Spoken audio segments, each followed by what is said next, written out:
Hello friends, இன்றைக்கு மத்தியானத்துக்கு நான் என்னென்ன சமைச்சினான்னு பார்த்துடலாமா? வாங்க ஒண்டா பார்க்கலாமா?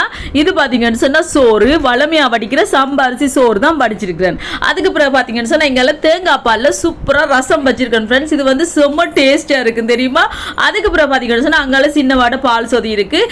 இதில் பார்த்தீங்கன்னு சொன்னால் மட்டனில் சூப்பராக குழம்பு வச்சாச்சு ஃப்ரெண்ட்ஸ். இன்றைக்கு பார்த்தீங்கன்னா நான் பிரட்டலாக வெப்பம்னு சொல்லி அப்பாட்ட கேட்டால் அவர் சொன்னார், இல்லை கொஞ்சம் குழம்பு தன்மையாக வச்சா தானே ஊற்றி சாப்பிட நல்லா இருக்குமான்னு சொன்னார். அதோட குழம்பா வச்சாச்சு ஃப்ரெண்ட்ஸ். சூப்பரான மட்டன் குழம்பு, ஆட்டிறைச்சி குழம்பு. அதுக்கு பிறகு பார்த்தீங்கன்னு சொன்னால் கத்தரிக்காயில் சூப்பராக ஒரு பால் கறி வச்சாச்சு. இங்கால பார்த்தீங்கன்னு சொன்னால் கொஞ்சம் இறைச்சி எடுத்து வெங்காயம் எல்லாம் போட்டு சூப்பராக பொரிச்சாச்சு. ஏன்னு சொல்லுங்க ஃப்ரெண்ட்ஸ், எனக்கு பொரிச்ச இறைச்சி என்ன தான் பிடிக்கும், அதால கொஞ்சம் கூடுதலாக பொரிச்சிருக்கிறேன். இங்கால 3 முட்டையை வச்சிருக்கேன். இது வந்து நாட்டுக்கோழி முட்டை ஃப்ரெண்ட்ஸ். இன்றைக்கு கிடைச்சிதான் வாங்கி அவிச்சாச்சு. இது விழந்தான் ஃப்ரெண்ட்ஸ். இன்றைக்கு எங்கட மத்தியான சாப்பாடு செம்மையாக சாப்பிட்டோம். நீங்களும் எல்லாரும் வடிவாக சாப்பிடுங்க சரியா? ஓகே ஃப்ரெண்ட்ஸ், இந்த வீடியோ பிடிச்சிருந்தா மறக்காம சேனலை சப்ஸ்கிரைப் பண்ணுங்க. பை டாடா.